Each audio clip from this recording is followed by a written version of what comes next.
बड़ी ईद के मौके पर गोश्त से बने खानों को खास तौर पर तैयार किया जाता है। चलें हम आपको बताते हैं कि लाहौर में गोश्त से बने खाने कौन से मशहूर हैं और इनकी खास बात क्या है। ईद हो और बिहारी बोटी ना हो, ये कैसे मुमकिन है?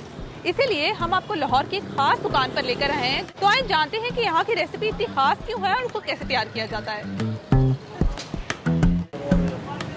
सबसे पहले तो आप अपनी दुकान के बारे में बताएं, कब से चला रहे हैं इसको और इसमें क्या खास चीज़ मिलती है? ये 23 साल हो गए यहाँ बैठे हुए।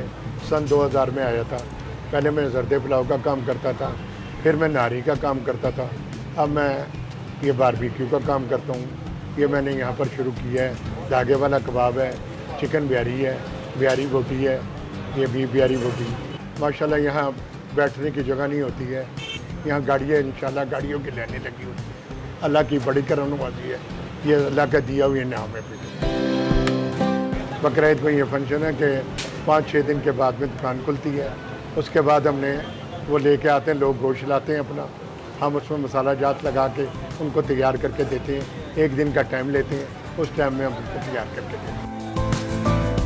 मगरिब जिस वक्त पड़ी जाती है उसका काम शुरू हो जाता है।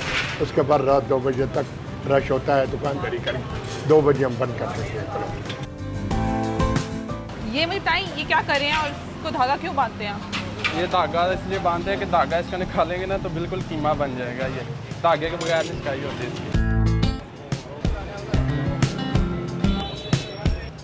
मज़ेदार।